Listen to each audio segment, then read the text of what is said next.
How's it going today? Hope you're all doing well. I was in the mood to make a video. I got some new records this week. I got a few over the weekend and I picked one up today on a whim, so I figured I'd share, make my first kind of collection update video like everyone else does. Yeah, so I'll get into it. I got 7 in all to show, so I'll breeze through them pretty quickly, I think. Yeah, so no particular order, I'll just pull them out as I pull them out. So the first record I'm going to talk about tonight is a great album by The Adverts. This is Crossing the Red Sea with The Adverts. This band was together originally from 70s, well no, they were together from 77 to 79. This is a really cool a double LP reissue of their first of 2 albums. It's a great kind of time capsule that shows everything that they recorded basically up until their second album. So we've got their first album, as I said. I keep saying the word album. You've got the 3 singles that came out beforehand that preceded it with their B-sides, and then you've got 6 live tracks that were released shortly after this album had come out. So it's really incredible. You get to really hear who they were, what they sounded like, and how they would go on to influence other bands. I first learned of them from Jay Reatard and his album Blood Visions. I showed that album a few days ago in one of my earlier videos. Anyway, he covers We Who Wait by The Adverts, and for the longest time I didn't know that it was a cover song, up until maybe 6 months ago, upon which I discovered that it was by The Adverts, and then I discovered The Adverts, and I love The Adverts. They've got a very unique sound. They're very, it's hard to say, they've almost got like a suspense sound to them. It's hard to, they make me feel weird. They've got a weird sound. But I love it. It's very unique and cool, so it's highly recommended. This is a 2014 reissue on Fire Records. Highly recommended.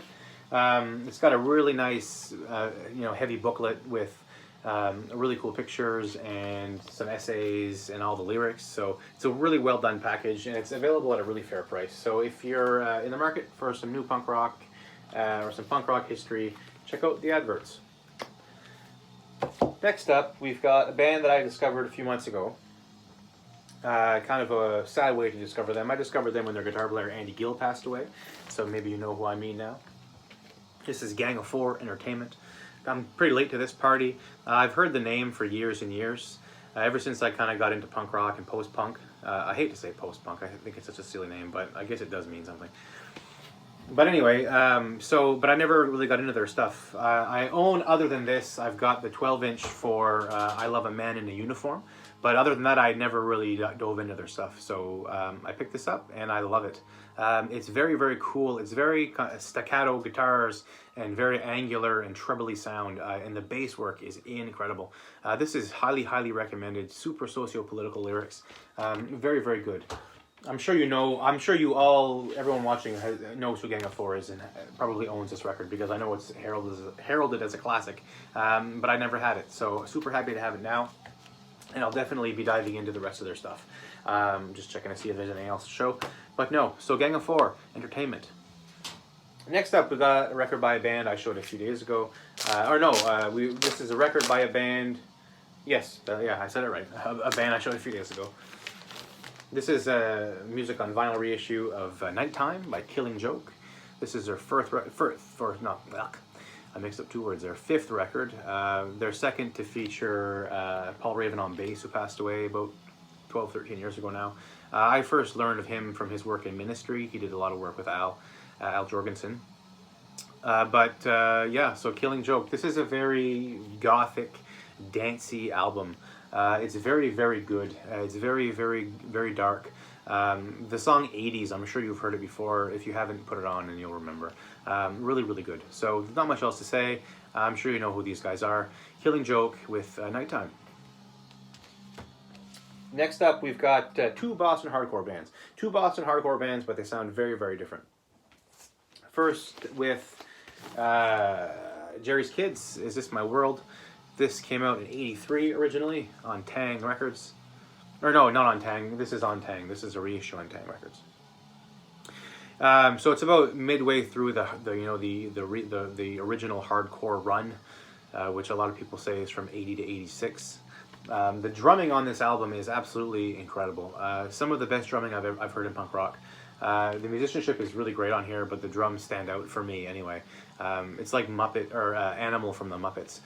So if you like drums, if you're not into punk rock but you appreciate drums, check out this record. If you appreciate drums and like punk rock, check out this record. And just in general, you should check it out. It's really, really good if you don't know it. It's got a nice lyric insert with a nice kind of just a picture sleeve here.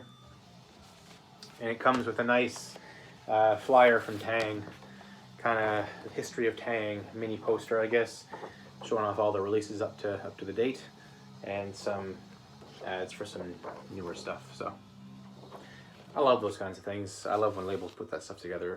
I think it's kind of special and makes buying records that more fun. So yeah, so the next Boston hardcore band I'm going to talk about is Mission of Burma. This is Versus. This is their first album, and for a long time their only album.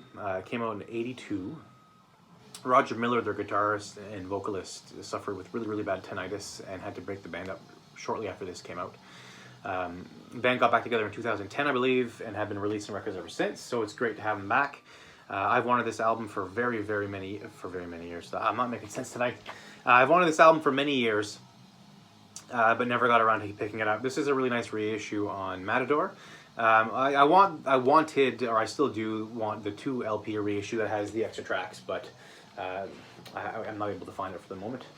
Just a black reissue, no insert or lyrics, which is kind of a bummer. They could have added something, but it is what it is, I guess. But yeah, Mission of Burma Versus, check it out. Really great stuff. Standout track, or I guess an easy track to get into would be That's How I Escape My Certain Fate. Check it out. You'll like it. Next record I'm going to show is going to come with a little bit of a rant. I'm not going to make a habit of talking bad about any bands or labels or things, but this is something that I have to bring up because I find it just too ridiculous not to. This is X with More Fun in the New World. This is an incredible album. This is their 4th album. It has some of their biggest hits. Classic punk band from LA. It's a 2019 reissue on Fat Possum Records. And my problem with it is that, as you can see, the front cover is exactly the same as the back cover, which, you know what, that's okay. I understand. I've seen that happen before. But there's no insert at all. There's no insert, there's no lyrics. It's on plain black vinyl. It's got a kind of mock Elektra label to mock the original, which is cool. 180 grams, sounds fantastic, so there's no complaints there. But in terms of packaging, I feel like they could do a lot more. I went to Discogs, and I checked out original pressings of this album.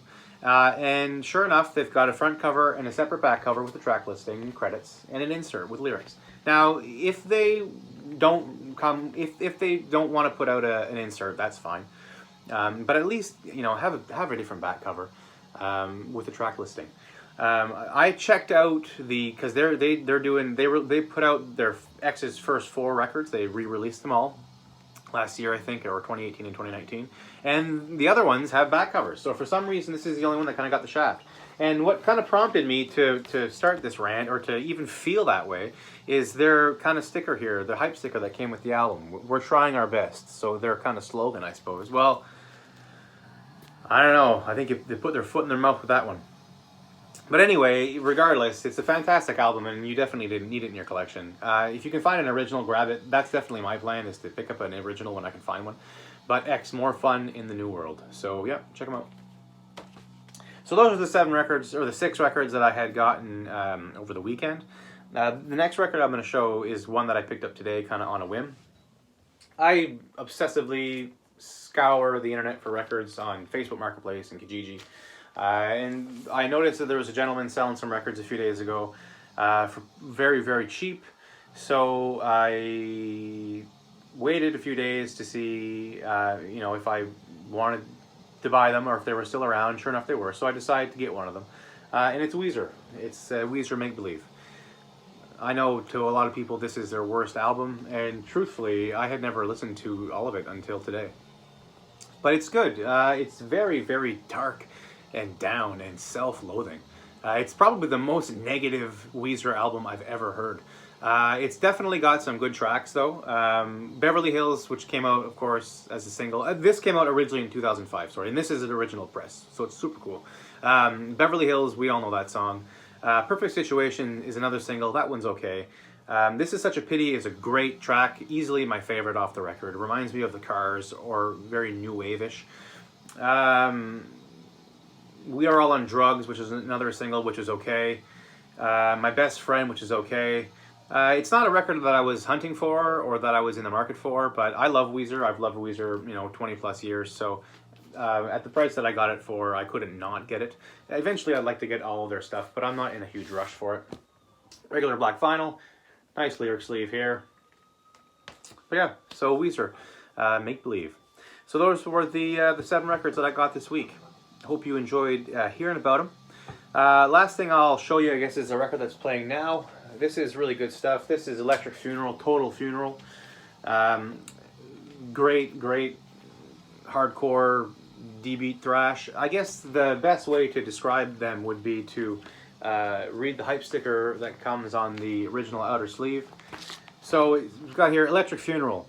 Every goddamn filthy fucking track ever recorded by Electric Funeral. Noisy, raging D-beat raw punk.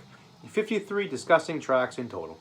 So if that does not appeal to you, maybe don't check them out, but it appealed to me, and it appeals to me, and it's fantastic. So check them out, Electric Funeral. Yeah, so that's it for me for tonight. I hope you have a great night. I hope you're kind to each other and nice to your loved ones. Have a wonderful evening. Thanks for your time.